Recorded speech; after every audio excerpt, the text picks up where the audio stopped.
আসসালামু আলাইকুম। আচ্ছা, আপনারা কি কখনো ভেবে দেখেছেন মিশরের ওই যে বড় বড় পিরামিডগুলো আছে সেগুলো কি আসলেই শুধু রাজাদের কবর, নাকি এর ভেতরে এমন কোনো রহস্য লুকিয়ে আছে যা আমরা কেউ জানি না? আজ আমি আপনাদেরকে এমনই এক অবাক করা গল্প শোনাব। গল্পটা এক বিজ্ঞানীর, যার নাম ছিল নিকোলা টেসলা। আর জানাবো পিরামিডকে নিয়ে তার জীবনের সবচেয়ে বড় আফসোসের কথা। নিকোলা টেসলা নামের একজন বিজ্ঞানী ছিলেন। তিনি এমন সব জিনিস নিয়ে ভাবতেন যা সেই সময়ে আর কেউ ভাবতেও পারত না। আজ আমরা যে তার ছাড়া ফোন চার্জ দিই বা ওয়াইফাই ব্যবহার করি, এই সব কিছু নিয়ে তিনি অনেক আগেই চিন্তা করে ফেলেছিলেন। টেসলা বিশ্বাস করতেন পিরামিডগুলো শুধু পাথর দিয়ে বানানো কোনো সাধারণ জিনিস নয়। তিনি ভাবতেন এগুলো আসলে ছিল একটা বিশাল পাওয়ার স্টেশন বা শক্তি তৈরির যন্ত্র। তার ধারণাটা ছিল এরকম, পিরামিডগুলোকে এমনভাবে ডিজাইন করে বানানো হয়েছে যে এরা পৃথিবীর ভেতর থেকে প্রাকৃতিক শক্তিকে নিজের দিকে টেনে আনতে পারত। ঠিক যেমন একটা অ্যান্টেনা টিভি বা রেডিও সিগন্যাল টেনে আনে, পিরামিডগুলো তেমনি পৃথিবীর শক্তিকে টেনে নিত। আর সবচেয়ে অবাক করা বিষয় হলো, সেই শক্তিকে কোনো তার ছাড়াই চারপাশে ছড়িয়ে দিতে পারত। এই ভাবনাটা কিন্তু শুধু তার মাথায় ছিল না। টেসলা আমেরিকায় এই রকমই একটি বড় টাওয়ার তৈরির কাজও শুরু করেছিলেন। নাম ছিল ওয়ার্ডেন ক্লিফ টাওয়ার। তার স্বপ্নটা ছিল অনেক বড়। তিনি চেয়েছিলেন এই টাওয়ারের মাধ্যমে তিনি সারা দুনিয়াতে বিনে পয়সায় বিদ্যুৎ পৌঁছে দেবেন। কোনো তার লাগবে না, কোনো বিল দিতে হবে না।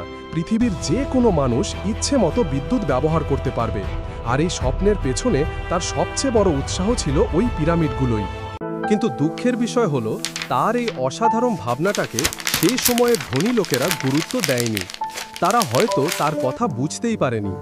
তাই টাকার অভাবে টেসলার স্বপ্নের সেই টাওয়ারের কাজ মাঝপথেই বন্ধ করে দিতে হয়। আর এটাই ছিল নিকোলা টেসলার জীবনের সবচেয়ে বড় আফসোস। তার দুঃখটা শুধু নিজের একটা কাজ শেষ করতে না পারার জন্য ছিল না, তার আসল কষ্টটা ছিল আরও গভীর।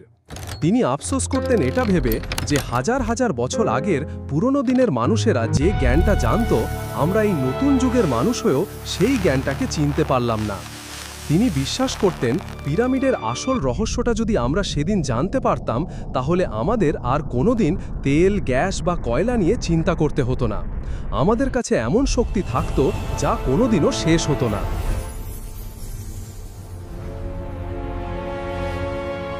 মজার ব্যাপার কি জানেন, আজকালকার বিজ্ঞানীরাও পিরামিডের ভেতরে গবেষণা করে এক ধরনের বিদ্যুতের মতো বিশেষ শক্তির খোঁজ পেয়েছেন।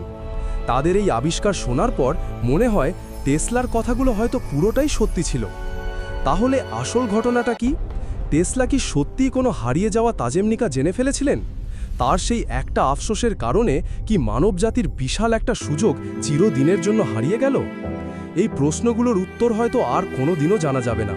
কিন্তু নিকোলা টেসলার এই অসমাপ্ত স্বপ্নটা আমাদের আজও ভাবতে শেখায় যে এই পৃথিবীতে এখনও এমন অনেক কিছু আছে যা আমাদের জানার বাইরে রয়ে গেছে। এই রকম আরও অসংখ্য রহস্য আমাদের চারপাশে ছড়িয়ে আছে।